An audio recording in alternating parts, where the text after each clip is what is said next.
سلام مردا خویران، سلام، خوش اومدید به دومین اپیزود از مصاحبه با فوتبالیستای کشور. امروز و توی این ویدیو مصاحبه خوبی رو خواهیم داشت با سپهر ایدری، البته زنش و خودش. و اگر اپیزود 1 رو ندیدید حتما ببینید. حسین اوتو یا انی حسین کنندزادگان داشتیم و مصاحبه جالبی شد. بریم بپردازیم به این ویدیو. خب من امیر سعدی پور هستم و در خدمت سپهر ایدری و آرام جوینده همسر سپهر ایدری هستیم. سپهر ایدری که هیچی، خانم آرام جوینده خودتون رو معرفی کنید و بینندگان سلام کنید.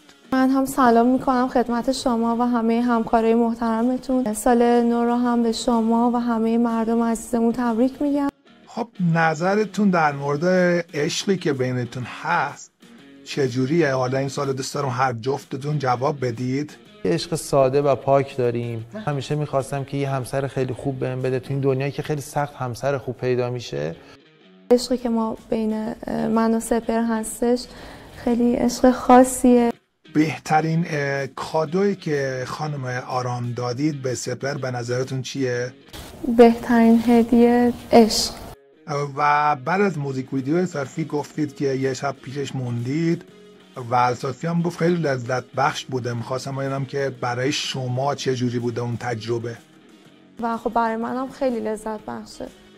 خانم آرام، خیلی سر این موزیک ویدیوی اساسی و اون حرکاتی که شما داشتین، اون پوششی که داشتید، این کار رو زشت و زننده میدونستن و خیلی هیت بهتون دادن. نظر خودتون در این باره چیه؟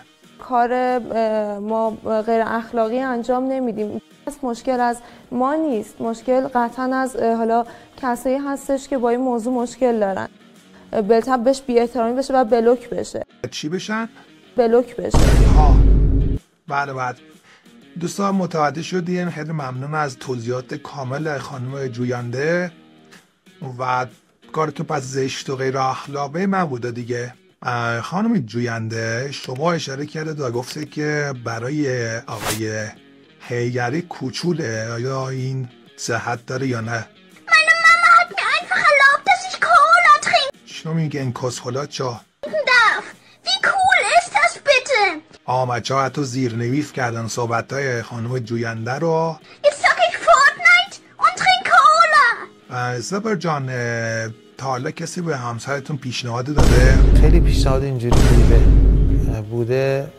خیلی از دوستای کارگردان که دوستای خود ما هم بودن و براش تایم بذاری. یعنی من با خانمم همیشه چیزی که برام اولویت داشته در کنار هم بودنه و من میگم وقتی من یه همچین نعمتی خدا بهم داده. سپهر بس کن، چقدر شیر رو ور میگی، سر همه رو درد آوردی. خب خیلی ممنونم که میدونم تماشا کردید.